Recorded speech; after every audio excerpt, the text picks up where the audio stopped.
Ruth, kamu yakin kita aman di sini? Kata Tante Yana, saat kami sudah berada di kamar sebelah, tepat di samping kamar suaminya.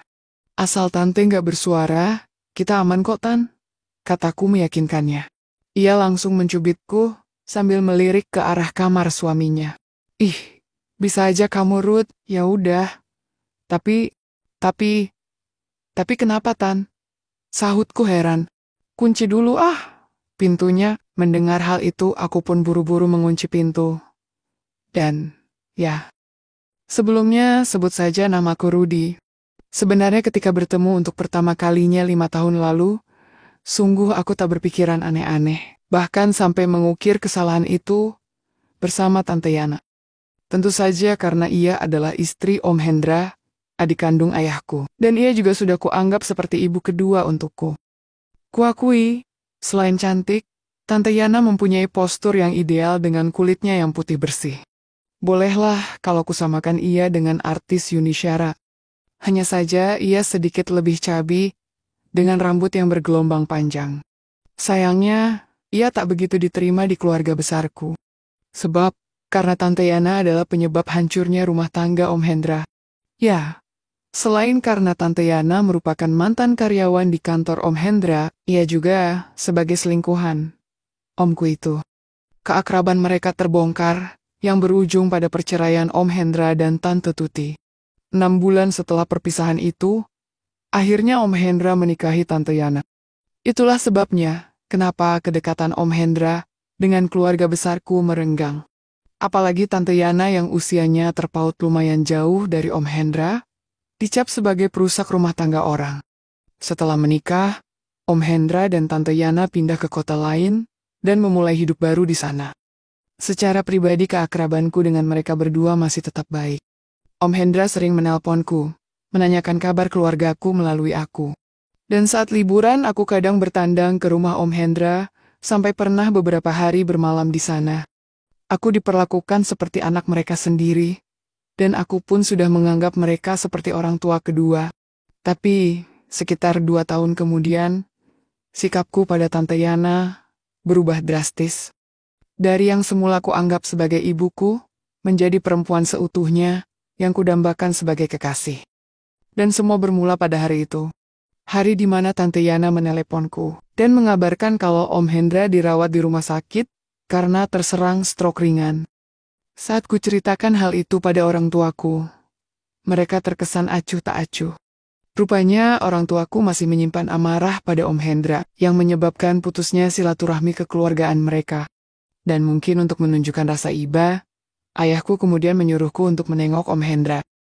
Meskipun saat itu, aku tak sedang libur kuliah, tapi aku tetap berangkat, lantaran mengingat kebaikan Om Hendra dan Tante Yana padaku selama ini. Sampai di kota tujuan, sore harinya aku langsung menuju rumah sakit, tempat Om Hendra dirawat. Di sana ada Tante Yana, yang sedang menunggui suaminya. Setelah ngobrol ngalor ngidul, Tante Yana memberiku kunci rumahnya.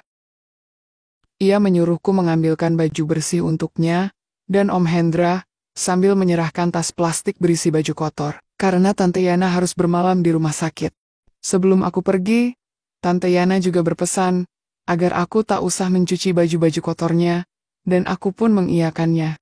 Sampai di rumah Om Hendra, ku ambil beberapa baju di lemari, lalu kembali ke rumah sakit. Malamnya Tante Yana menyuruhku pulang ke rumahnya, sementara ia tetap menemani suaminya di rumah sakit. Pagi harinya, untuk menunjukkan baktiku pada mereka, kucucikan baju kotor mereka dengan mesin cuci, lalu kubersihkan rumah mereka. Siang hari saat aku bersantai nonton TV, mendadak Tante Yana pulang. Ia nampak kaget saat melihat baju-baju kotornya sudah kucuci, begitupun ketika melihat rumahnya yang sudah bersih. Ia kemudian memujiku dan mengatakan kalau aku tidak usah melakukan itu. Ah, nggak apa-apa Tante, daripada nganggur, jawabku sambil cengengesan bangga. Selanjutnya, kami pun makan siang bersama, lalu istirahat di kamar masing-masing. Begitulah kira-kira, selama 3 hari aku tinggal di sana. Tiap siang Tante Yana akan pulang untuk istirahat, dan akan kembali ke rumah sakit pada malam harinya. Tapi 4 hari kemudian, ada satu kejadian spesial yang tak pernah kusangka-sangka. Tepatnya di siang hari, Aku tengah nonton TV, sementara Tante Yana istirahat di kamarnya. Siang itu di tengah, aku sibuk akan tayangan TV. Sayup-sayup, ku dengar dering ponsel Tante Yana di atas kulkas. Karena ku pikir itu telepon dari Om Hendra, maka ku beranikan diri untuk mengambilnya. Tapi saat ponsel itu sudah ada di genggaman, suara deringnya berhenti. Kulihat ada nama seorang wanita bernama Tika di layarnya. Karena ku pikir, itu adalah teman Tante Yana, maka aku bermaksud meletakkannya lagi. Tapi baru saja kuletakkan, lagi-lagi ponsel itu berdering lagi. Aku sempat kebingungan, antara membiarkan saja agar tak mengganggu istirahat Tante Yana, atau menyerahkan ponsel itu, karena siapa tahu itu penting. Bersamaan dengan itu, ku toleh pintu kamar Tante Yana yang tertutup, sampai akhirnya, ku beranikan diri untuk mengetuknya. Dan karena tak ada jawaban, ku coba membukanya, yang ternyata tak terkunci. Pelan-pelan, ku dorong pintu itu. Lalu kulongokkan kepalaku ke dalam kamar Tante Yana. Seketika itu aku terkesiap, setelah tahu apa yang kudapati di dalam kamarnya. Nampak Tante Yana tidur lelap, menghadap tembok, dengan daster yang sudah tak tentu arah tujuannya. Segitiga bermuda, serta hiasan lain di sekitarnya pun tak yuput menjadi perhatianku juga. Sontak jantungku berdebar tanpa bisa kucegah. Bahkan perahu motor yang ada pada parkiran pun turut meresponnya. Beruntung saat itu aku menggunakan jeans, sehingga bisa meredam penampakan yang sudah siaga. Mendengar ponsel itu berdering, Tante Yana pun mengerjapkan mata. Ia berbalik dan terdiam mendapatiku mematung di ambang pintu. HP Tante bunyi ya, Ruth? Tante Yana bertanya, sambil beranjak duduk di defense-nya. Iya Tante, sudah bunyi 3 kali ini. Aku menjawab, tanpa bisa menyembunyikan kegagapanku.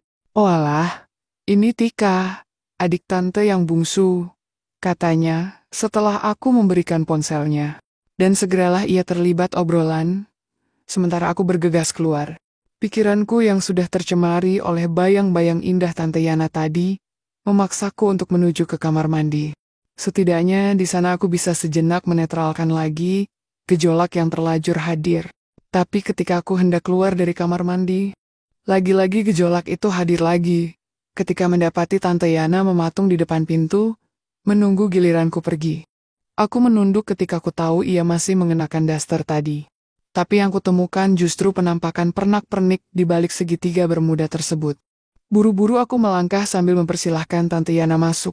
Kecamuk di benakku makin tak menentu. Deswiran meletup-letup, dan kurasakan kepalaku pening. Kuambil air di kulkas, lalu kuteguk habis, sambil berharap gejolak baik itu mereda. Tapi tampaknya, hari itu imronku memang diuji. Bersamaan saat aku hendak menuju kamar, Tante Yana keluar dari kamar mandi. Tika bilang mau jenguk Om Hendra nanti malam, Ruth. Dia cakep loh. Nanti malam kamu ikut ya ke rumah sakit.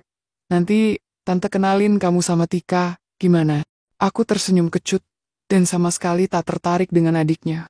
Yang ada di pikiranku hanya Tante Yana, tak peduli dengan yang lainnya. Tante ini, gak usah Tante. Kebetulan aku lagi ada tugas. Ya udah, kalau gitu, Tante mau tiduran lagi sebentar. Soalnya kalau di rumah sakit, nggak bisa nyenyak, katanya sambil tersenyum, lalu menuju kamarnya. Senyum dari wanita yang berusia 45 tahunan, tapi di mataku terlihat seperti 25 tahun. Dan akhirnya aku kembali ke kamarku, dengan membawa beban gejolak yang harus kuredam. Di sana aku berusaha sebisa mungkin melupakan kejadian tadi, meskipun sulit, bahkan tak bisa. Yang terjadi justru aku berhayal, bisa berdua dengan Tante Yana saat itu juga. Pikiranku mulai tak rasional, dan perang batin pun terjadi di benak. Sampai akhirnya, aku kalah. Aku kalah mengendalikan gejolak yang terus berbisik, meminta untuk diselesaikan. Entah dapat energi dari mana, yang jelas mataku agak kabur, saat aku beranjak menuju kamar Tante Yana. Jantungku berdegup saat tahu pintunya sedikit terbuka. Dan seketika itu mataku nanar, mendapati Tante Yana terlelap, persis seperti tadi. Tante Yana menoleh ke arah pintu, saat terdengar suara gagang pintu yang kututup rapat. Ruth, ada apa Ruth? Tante Yana memandangku dengan tatapan heran sambil tersenyum. Sementara aku diam 1000 bahasa, dan entah keberanian dari mana, Kuletakkan kabinet serta jajaran segitiga bermuda lainnya. Saat itu juga, perahu motor yang memang sudah siaga, membuat Tante Yana kaget seketika. "Loh, Ruth, kamu mau apa?" kata Tante Yana hendak beranjak. Tapi sayangnya, aku lebih dulu memiuk dan memberi sambutan di wir-wir itu. "Rudy, apa-apaan kamu?" Tante Yana mencoba menghalau badai mulia. Tapi aku bisa merasakan jika ia hanya setengah hati. Mungkin ia masih tak percaya dengan sikapku. "Rudy, ini tante." Lambat laun anehnya, ia membalas perlakuan baik itu. "Ojo toh, Ruth," katanya sambil pura-pura menghalau kebaikan itu.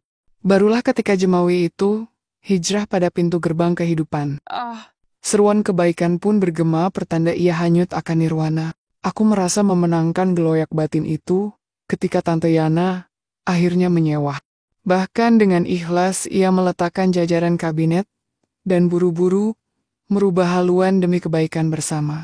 Tak ayal, perahu motor itu pun melaju seirama dengan dayungan sampan itu. Seruan pun bergema manakala perahu itu semakin cepat pula laju jalannya. Berbagai variasi motor pun diterapkan. Bahkan tak terhitung banjir bandang yang datang. Hingga pada akhirnya, Tante Yana tiba lebih dulu, dan baru disusul olehku sesaat kemudian. Rapat paripurna di siang menjelang sore yang terik itu pun berakhir dalam dengus angin yang bahagia. Peyuh membasahi bumi, meski udara AC lumayan sejuk. "Kamu, kok nekat toh, Ruth?" kata Tante Yana sambil tersenyum padaku. "Tapi Tante seneng kan?" kataku sambil memberi sambutan di keningnya. Sontak saja Tante Yana cemberut lalu mencubitku, membuat kami pun tertawa bersama. Babak baru dalam hidup kami pun dimulai. Kami sudah terlibat jauh dalam sebuah keakraban yang seharusnya tak ada. Tapi baik aku dan Tante Yana pun tak begitu mempermasalahkan hal itu. Bahkan sejak hari itu, mendadak aku jadi merasa sepi saat Tante Yana pamit untuk pergi ke rumah sakit.